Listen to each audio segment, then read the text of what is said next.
эч кандай туризм боюнча түшүнүгүбүз жок ачканбыз да. Анан кантип ат коюшту деле эме кылбай эле ушу балдардын келечекте конок үй салып алып кетет деген максатта конок үйүбүздүн атын Жанышбаев деп койгонбуз.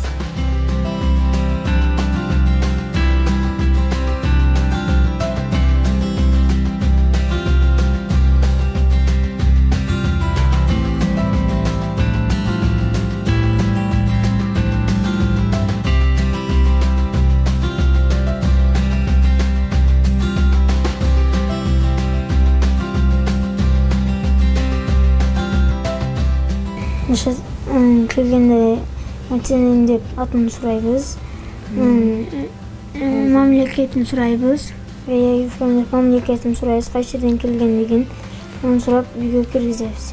Комнатарды көргөзөбүз, алар жайгашып алгыча биз суу коюп кайнап даяр болуп турабыз. Анан алар чыккандан кийин эмне тамак жээрин сурайбыз.